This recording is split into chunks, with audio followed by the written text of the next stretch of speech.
네, 안녕하십니까. 주식공장장 TV입니다. 자, 오늘도 시장이 화려하게 종목 장세가 전개가 되고 있는데요. 자, 삼성전자는 다소 주춤한 모습을 보여주고 있습니다만, 자, 큰 폭의 조정은 아직 안 나오고 있는 모습입니다. 자, 삼성전자가 화두가 되고 있습니다. 최근에 작년 연말부터 지속적인 상세를 보여주는 그런 어떤 기록적인 모습을 보여주면서, 작년 6월부터 시행이 됐던 30%캡 룰 얘기까지 나오고 있어요. 아직까지 적용된 그런 종목은 없고요. 당분간 이제 삼성전자 외에는 적용할 종목군이 많진 않을 겁니다. 자, 삼성전자가 코스피 200에서 차지하는 비중이 30%를 넘어서면서 이 캡룰 적용 얘기가 나오고 있고요. 원래는 6월 선물 옵션 만기일 2일부터 적용이 되고 또 12월 선물 옵션 만기일 코드로플 위칭데이 2일부터 적용이 되는 거가 맞는데, 삼성전자가 워낙 빠르게 가파르게 오르다 보니까 이 30%캡 룰을 조기에 시행을 한다, 이런 얘기들이 지금 한국거래소로부터 검토 중이다라는 얘기가 나오고 있죠. 그래서 이르면 올 3월부터 3월 첫 번째 코드로플 위칭데이 다음 날부터 적용될 가능성이 있다, 이런 어떠한 추측들이 나오고 있습니다. 자, 그래서 삼성전자의 매기가 조금 주춤해질 가능성이 있다. 그러면 삼성전자를 매수하기 좀 부담스럽다고 한다면 대한 종목에 대해서 삼성전자를 대신할 수 있는 종목군들이 어떤 것들이 있는지 주식공장장 TV에서 함께 한번 얘기를 해보도록 하겠습니다. 물론 이제 지난 방송에서도 다뤘던 그런 어떤 종목군들이 많이 포함되어 있죠. 자, 오늘 삼성전자 30%캡 룰 적용, 특히 대안 종목을 찾는데 한번 주력을 해보는 방송 진행해 보도록 하겠습니다. 자, 이제 조금 있으면 연휴입니다. 설 연휴인데요. 설 연휴 마지막 날 현대투자연구소에서 증권 강연회를 진행을 합니다. 1월 27일 월요일입니다. 강남 역삼동의 노보텔 엠버서더 강남 호텔 지하 1층 보르도홀에서 오후 2시부터 5시까지 3시간 진행합니다. 지하철 9호선 신논현역 4번 출구로 나오시면 5분 정도 걸어오시면 우측에 있습니다. 2만원 참가비가 있고요. 좀 일찍 서둘러 오시는 분들은 Q&A 종목 진단 시간을 갖도록 하겠습니다. 관심 있으신 분들 많은 참석을 부탁드리겠습니다. 자, 삼성전자 30% 캡룰 우리가 얘기를 해봐야 되겠죠. 사실 직전 3개월 평균치기 때문에 지금 만약에 1월달 지금 현재 입장에서 현재 시점에서 30%를 적용한다면 아직 평균치가 30%가 안 되기 때문에, 그죠? 근데 지난 20일 기준으로 보면 30%가 넘어갔잖아요. 그래서 계속적으로 지금 삼성전자가 오른다라고 한다면 적용을 안 할 수가 없겠죠. 그렇죠? 그래서 다른 건 문제가 되지 않는데 이 삼성전자의 어떤 쏠림 현상, 코스피를 막 좌지우지할 수 있잖아요. 이 쏠림 현상을 완화하기 위한 그런 목적의 제도라고 볼 수 있는데요. 이 코스피 200을 추종하는, 그죠? ETF 같은 상장 지수 펀드들이 좀 문제가 될 수 있죠. 패시브 펀드라든가 인덱스 펀드. 그래서 제한된 시총만큼 의무적으로 삼성전자를 매도해야 된다라는 그런 어떤 룰인데요. 읽어보시면 작년 6월부터 도입이 됐습니다. 코스피 200 혹은 코스피 100, 코스피 50도 마찬가지고 KRX 300에도 적용이 됩니다. 그래서 특정 종목의 편입 비중이 최대 30% 정도로 제한하는 그런 룰이죠. 그래서 앞서 말씀드린 대로 매년 5월, 11월, 그러니까 직전 3개월이니까 3월, 4월, 5월의 평균치를 갖다가 6월 만기 이후부터 적용을 하는 거죠. 11월은 이제 9월, 10월, 11월 3개월 동안 평균을 내서 직전 3개월 편입 비중이 30%를 초과한 그런 종목이 대상이죠. 지금 삼성전자가 유일합니다. 그죠? 그래서 해당 종목 비중을 이제 6월달하고 12월달 만기 다음 영업일에 30%로 줄이는 거예요. 기계적으로 매도를 해야 됩니다. 패시브 펀드라든가 인덱스 펀드가 해당이 되겠죠. 자, 현재 코스피 200을 추종하는 상장지수 펀드가 약 한 25조 정도 된다 그래요.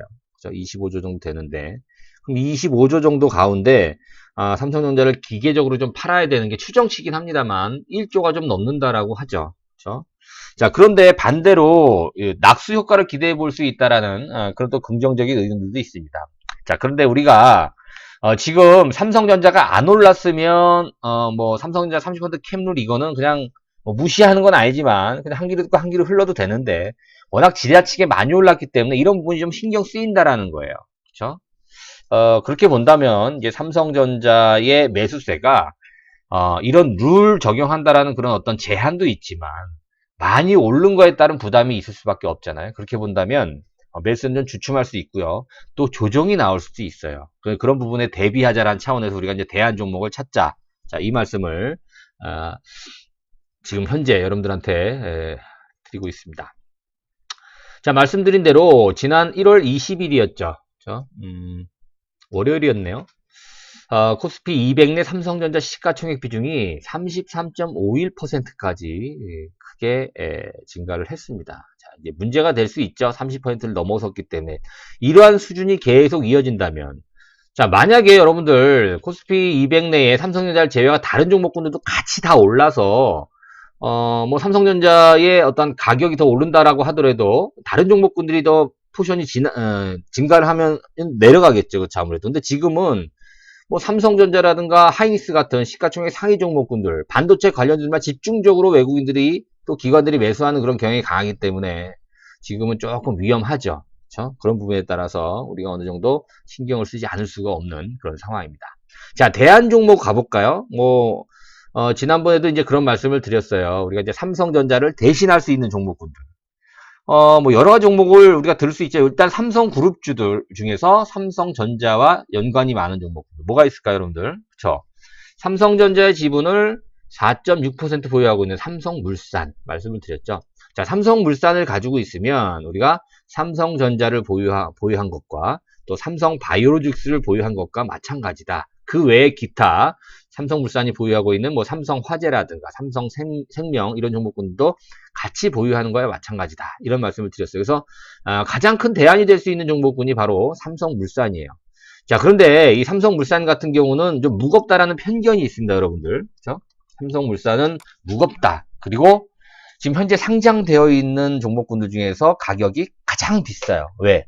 액면가가 100원이에요. 그렇죠? 액면가 100원인데 지금 현재가가 11만 원대입니다.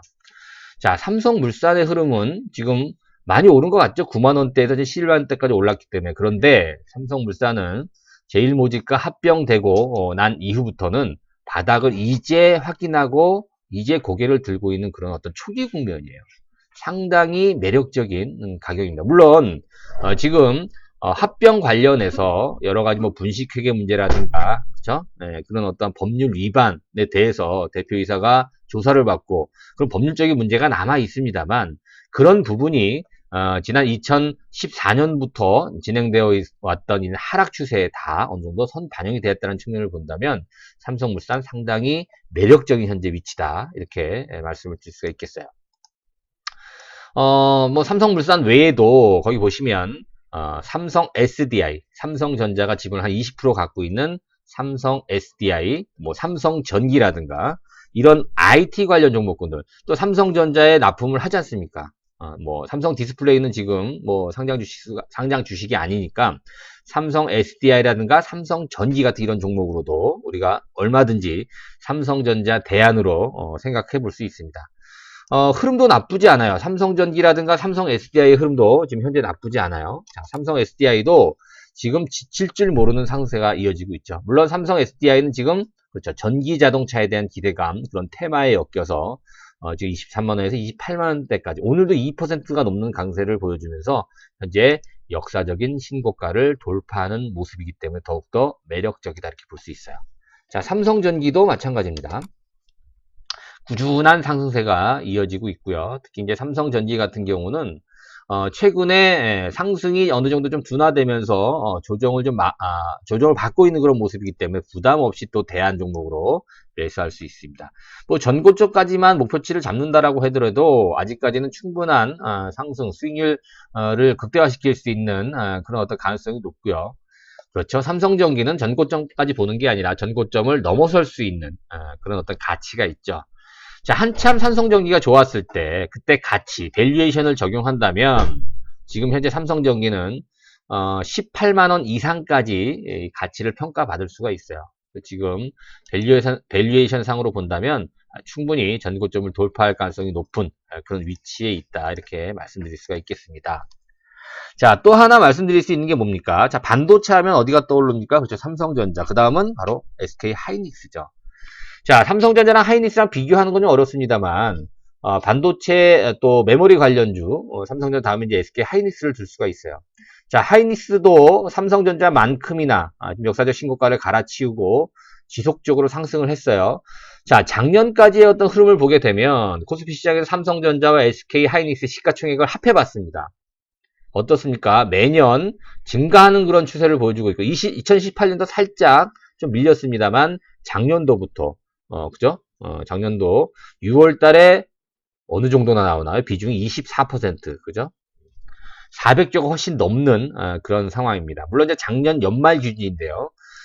현재 기준으로 보면 두 종목의 시가총액을 합하면 430조, 440조 가깝게 지금 시가총액이 많이 증가를 했습니다. 참 대단합니다. 그래서 삼성전자가 잠시 주춤하다면 근데 여러분 보세요. 반도체가 주춤하면서 밀린다면 삼성전자 하이닉스 같이 빠질 수 있지만 지금 그런 상황이 아닌데 삼성전자가 단지 작년부터 적용된 이 30% 캡 룰 적용 때문에 못 올라간다라고 한다면 얼마든지 SK 하이닉스는 추가적인 상승이 가능합니다. 그죠? 한 가지 더 꼽아보자면 지금 그동안 조정이 마무리되고 다시 한번 강세를 보이고 있는 파운드리 업체 DB 하이텍도 대안 종목이 될 수 있어요. 자, 차트 흐름 볼게요. 하이닉스 먼저 볼까요? 자, 하이닉스도 사실 삼성전자가 주춤하는 그런 모습 속에서 조정을 좀 받고 있습니다만 좀처럼 빠지지 않고 좀처럼 조정을 쉽게 받지 않는 그런 모습입니다. 아주 견조하게 조정을 받고 있는 모습이다 이렇게 볼 수가 있겠는데요. SK 하이닉스도 삼성전자와 마찬가지로 사상 최고 역사적인 신고가를 갈아치웠습니다. 올 1월 달부터. 그래서 지금 이제 10만원 선을 유지하고 있는 그런 모습이에요. SK 하이닉스도. 물론 오른 만큼의 조정이 필요하다 이렇게 말씀을 드릴 수도 있겠습니다만 오히려 오른 만큼의 조정을 받는다라고 한다면 삼성전자 때문에 조정이 짧아질 수 있다라는 점을 우리가 또 감안을 해봐야 될 것 같아요. 그렇죠? 삼성전자만큼은 아니겠습니다만 SK 하이닉스도 충분히 삼성전자 대안 종목으로 우리가 좀 해석을 해볼 수 있다. 자, 이렇게 판단이 됩니다. 자, DB 하이텍도 참 무서운 상세가 계속 이어지고 있습니다. 자, 오늘도 8%가 넘는 강세를 보여주면서 역사적 신고가를 다시 한번 갈아치고 있죠. 자, 역사적으로 신고가를 돌파를 한 종목은 이렇게 무서워요. 쉽게 조정이 안 나오죠. 자, 우리가 이제 사실 약세장 마인드에 많이 길들여져 있기 때문에 DB 하이텍 같은 경우도 이격이 많이 벌어졌다. 특히나 작년 8월 달에 이게 얼마였어요? 만원대 초반이었잖아요. 12,000원에서 지금 그렇죠. 지금 3만원 이상 주가가 많이 올라온 상태이기 때문에 특히 작년 12월부터의 상승이 굉장히 가팔랐잖아요. 그렇기 때문에 조정이 불가피하다. 밀리면 크게 밀린다. 이런 어떤 우려감들이 많았었습니다만 오늘 대량 거래가 나오면서 다시 한번 강세를 보여줬다는 것이 아직 건재한 그런 시세를 유지하고 있다. 충분히 삼성전자 대안 종목으로서 손색이 없다. 이렇게 말씀을 드릴 수가 있겠습니다. 메모리 사이클의 변화 우리가 말씀드렸던 내용인데요. 자, 지금 현재 반도체 가격도요 바닥을 통과하고 아직 뭐 본격적인 상승이다라고 말씀드리긴 어려운 그런 위치이긴 합니다만 지금 뭐 4차 산업혁명이라든가 5G 뭐 여러 가지 어떠한 반도체 수요가 증가할 것으로 기대가 되고 있기 때문에 메모리 사이클도 지금 상방향 쪽으로 전환이 될 가능성이 굉장히 높고요. 특히 SK 하이닉스 같은 경우에는 그렇죠. 뭐 D램이라든가 낸드 플래시 이런 부분에 대한 어떤 기대감이 더욱더 다른 때보다 좀 커지는 그런 상황입니다. 자, 나머지 기대가 되는 종목군들은 뭘까요? 그렇죠. 이 시간을 통해서 계속 강조를 해드리고 있는 삼성전자가 지분을 투자한 종목 4인방이 있었잖아요. 그렇죠? 자, 먼저 원익 IPS, 뭐 동진 세미캠, SFA 반도체, 솔브레인 뭐 다 설명을 드렸던 내용이기 때문에 잠깐 설명을 하고 넘어갈게요. 자, 원익 IPS 같은 경우에 장비 업체예요. 그렇죠? 방막 작업 장비 생산 업체입니다. 아직까지는 뭐 실적이 미미했죠. 그동안에는 아무래도 증설, 반도체 디스플레이 관련된 그렇죠. 전방 산업, 전방 업체들이 설비 투자를 많이 늘려야지만 아무래도 실적이 좋아지는데 지금 설비 투자가 증설이 그동안 좀 많이 좀 지연이 됐어요. 경기가 좀 안 좋았기 때문에. 근데 올해부터 이제 본격적으로 삼성전자라든가 삼성 디스플레이 또 중국 패널 업체들이 OLED라든가 또 낸드 관련돼서 투자를 재개할 것으로 현재 전망이 되고 있어서 올해 실적을 크게 좀 기대해 볼 수 있습니다. 자, 동진세미캠도 마찬가지죠, 여러분들. 그죠? 국내 유일 PLP용 포토레지스 공급업체라고 나와 있는데요. 아무래도 작년도부터 시작된 일본의 수출 제한 때문에 동진세미캠이라든가 솔브레인 같은 경우는 그렇죠. 좀 뭐 반사이익 이런 부분이 좀 기대가 됐었어요. 근데 그거를 떠나서라도 지금 동지세미캠이라든가 솔브레인은 이제 국산화 수혜주로서 이제 그동안에 이제 포토레지스트라든가 또 불화소 같은 이런 어떤 반도체 디스플레이 소재들이 국산화할 수 있는데 굉장히 그렇죠. 밑거름이 많이 됐습니다. 어떻게 보면 이제 그런 면으로는 일본의 어떤 수출 제한이 좀 고마운 어떤 그런 상황이 동기부여가 됐으니까요. 어찌됐든 이제 동진세미캠도 삼성전자의 PLP 투자가 본격화되면 이 포토레지스트 포함해서 각종 케미칼, 화학 약품들이죠. 이런 부분에 어떤 공급을 다시 한번 재개할 것으로 이제 기대가 되면서 이제 고점 돌파가 임박한 그런 모습이라고 볼 수 있습니다. 특히 동진세미캠의 일본 수입 의존도, 그죠? 이 포토레지스 같은 경우에 일본 수입 의존도가 작년도 상반기에는 92%예요. 92% 정도 굉장히 압도적이었습니다. 이제 7월 달에는 이제 수입 다변화 때문에 85%로 줄긴 했습니다만 앞으로 이제 동진세미캠이라든가 솔브레인이 일본 어떠한 업체들을 대체할 수 있을 만큼의 어떠한 뭐 증설이라든가 또 기술 개발들이 본격화될 가능성이 높기 때문에 이 종목들 역시도 삼성전자의 대안 종목으로 우리가 충분히 말씀드릴 수 있겠다. 자, 마지막으로 SFA 반도체입니다. 자, 엊그저께도 SFA 반도체에 대해서 좀 자세하게 주식공정장 TV에서 말씀을 드렸던 기억이 납니다. 후공정 패키지 업체라고 말씀을 드렸잖아요. 근데 직접적으로 이제 삼성전자가 지분을 갖고 있는 건 아니에요. 이제 삼성전자와 뭐 형제라고 할 수 있는 삼성 디스플레이가 SFA 반도체의 모회사인 SFA의 지분을 10.15%를 보유하고 있어요. 그리고 SFA는 SF 반도체의 지분을 48% 정도 보유를 하고 있고요. 그렇게 보면 그렇죠. 삼성전자가 뭐 할아버지 뻘이다 이렇게 볼 수가 있겠죠. 자, SF 반도체 같은 경우에는 자, 올해 매출이라든가 실적이 크게 개선이 될 것으로 이제 기대가 많이 됩니다. 특히나 SF 반도체 뭐 경쟁 회사들이 많이 있어요. 뭐 네페스라든가 테스나 이런 테스 반도체 후공정 업체들이 많이 있습니다. 하나마이크론도 마찬가지고요. 근데 SFA 반도체의 장점은 이 세 종목을 모두 합친 거의 장점을 합친 그런 한 종목으로서 충분히 매력적이다. 특히 삼성 서버 디램 유일한 후공정 아웃소싱 업체라는 그런 매력도 있죠. 자, 4G에서 5G로 가요. 그러면 굉장히 복잡해지지 않습니까? 이 반도체가 사양도 굉장히 커지고 그래서 이 SFA 반도체에 대한 이 패키징, 컨설팅 이 수요가 굉장히 많이 늘어날 것으로 현재 예상이 되고 있습니다. 근데 SFA 반도체는 이제 비메모리 업체로 많이 알려져 있는데 메모리도 수행을 한다라는 거. 그 다음에 지금 이제 법인이 3개가 있죠. 필리핀 법인하고 한국 법인, 또 중국 법인이 있습니다. 이제 필리핀이 비중이 제일 높죠. 63%. 이쪽에서 이제 메모리를 담당을 합니다. 메모리 패키징. 한국 법인에서는 범핑까지, 범핑 과정까지 진행을 하면서 메모리, 비메모리를 다 커버를 하고요. 이제 한국 법인이 한 30% 정도 되고요. 비중이 제일 작은 게 중국 법인인데요. 중국 법인에서는 이제 비메모리 부분을 담당을 하고 있습니다. 특히 이제 필리핀 2공장이 준공이 돼서요. 그죠? 매출 또 실적에 상당히 기여할 것으로 올해 전망이 되고 있는 그런 상황입니다. 자, 종목군들의 흐름 뭐 여전히 승승장구를 하고 있다 이렇게 볼 수가 있어요. 원익 IPS부터 한번 기술적으로 볼게요. 자, 여러분들 이제 그 차트를 보시면 야 좋다 충분히 더 상승할 수 있겠네 이렇게 일봉상으로 보여지고 주봉상으로도 이제 괜찮죠. 그죠? 자, 월봉이 이제 고점 부분을 이제 통과하고 있는 그런 모습이라서 기술적 저항은 나올 수 있고 또 심리적인 저항선 역할을 할 수가 있습니다만 지금 어떤 반도체의 흐름이라든가 반도체 관련 테마의 매기가 굉장히 세기 때문에 뭐 큰 폭의 조정이 나올 가능성은 많지 않아요.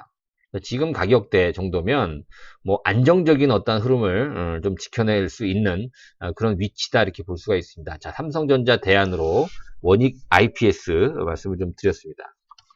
자, 동진 세미캠 볼게요. 동진 세미캠도 역사적 신고가를 이제 돌파를 시도를 할 거예요. 그죠? 자, 과거에 동진 세미캠 반도체 한참 좋았을 때 2017년도 11월 달에 25,000원대를 기록을 하기도 했어요. 동진 세미캠은. 그래서 지금 그 가격대를 회복하기 위해서 꾸준히 지금 올라가고 있죠. 자, 거래도 없는데요. 안정적으로 올라가고 있어요. 동진 세미캠. 자, 일봉상으로는 고점을 돌파한 그런 모습이기 때문에 또 조정이 나올 수가 있겠죠. 따라가지만 않는다라고 한다면 지금 뭐 아주 공격적으로 또 좀 투기적으로 추격 매수만 하지 않는다라고 한다면 얼마든지 살 기회를 줄 수 있는 그런 종목이다라고 보여집니다. 자, 솔브레인도 마찬가지예요. 근데 솔브레인은 동진 세미캠과 달리 역사적 신고가를 이미 돌파를 했어요. 어떻게 보면 동진 세미캠은 아직 고점이 아니기 때문에 고점 저항도 남아있고 그런 어떤 단점이 있습니다만 솔브레인 같은 경우에는 역사적 신고가를 갈아치웠기 때문에 그렇죠. 탄력은 굉장히 강해질 수 있어요. 오히려 상승 탄력은 더 강해질 수 있다. 물론 이제 조정은 안 받을 수는 없는 거죠. 지난 1월 달에 솔브레인이 달렸기 때문에 지금까지 좀 조정을 단기적으로 받고 있는 그런 모습인 것 같아요. 자, SFP 반도체 가장 최근에 이슈가 되고 있습니다. 지난 이틀 전인가요? 한번 SFP 반도체에 대해서 한번 말씀을 좀 드렸던 기억이 납니다. 자, 여기서 여러분들이 주목해 봐야 될 건 뭐라고 했어요? 대량거래 나온 그런 지점이라고 그랬어요. 그 대량거래 나온 지점이 정확하게 12월 16일, 그 다음에 12월 27일, 그리고 엊그저께 1월 20일이었습니다. 삼성전자가 코스피 200에서 가장 큰 비중을 차지했던 날 1월 20일입니다. 지난 월요일인데요. 자, 이때 누가 샀습니까? 대량 거래. 저 외국인들이 들어왔어요. 이 외국인들의 매수세를 여러분들 기억을 하셔야 될 것 같고요. SFP 반도체 같은 경우에는 아직 바닥에서 이제 올라오는 거예요. 월봉상으로 보게 되면. 그래서 전고점을 돌파했고요. 역사적 고점을 돌파하기 위해서는 아직 많이 남아 있어요. 물론 지금 4개월, 5개월 정도 양봉이기 때문에 속도 조절은 분명히 필요합니다. 그리고 보시면 여러분들 대량 거래가 한번 나오고 나서 그 이후부터는 탄력이 좀 둔화가 돼요. 그렇기 때문에 조정을 좀 기다리면 얼마든지 우리가 매수에 가담할 수 있다. 일단은 여러분들 삼성전자를 대안할 수 있는 그런 종목군들을 준비를 해 두셔야 돼요. 제 후보 종목군들을 지금 여러분들한테 말씀을 드렸기 때문에 준비를 해 놓고 있어야. 아직까지는 뭐 삼성전자를 서둘러 팔아야 된다 이런 건 아닙니다, 여러분들. 그리고 삼성전자 같은 경우는 지금 오른폭이 있기 때문에 또 이런 캠룰 외에도 기술적인 조정은 뭐 얼마든지 나올 수가 있어요. 이제 그런 부분은 우리가 고려해 본다면 뭐 삼성전자를 대안할 수 있는 종목군들, 여러 후보 종목군들 제가 말씀을 드렸잖아요. 그 이제 준비를 해 놓고 삼성전자가 이제 본격적으로 30% 캡을 적용이 된다라고 한다면 그 즈음부터 해서는 대안 종목을 다시 한번 여러분들 관심 있게 좀 보시면서 매수에 가담해도 좋은 선택이 되실 거라고 생각이 됩니다. 저는 삼성전자 관련해서 30% 캠 룰 관련해서 좀 알아봤고요. 또 이게 적용이 된다면 또 대안으로 우리가 볼 수 있는 종목군들 대형주부터 중소형주까지 살펴봤습니다. 자, 여러분들 처음 방송 접하시는 분들 아직 구독 안 하신 분들은 구독하기 눌러주시고요. 그다음에 구독자분들은 좋아요 버튼 함께 눌러주시면 고맙겠습니다. 자, 장 마감 후 바이오 시간에 다시 여러분들 만나 뵙도록 하겠습니다. 고맙습니다.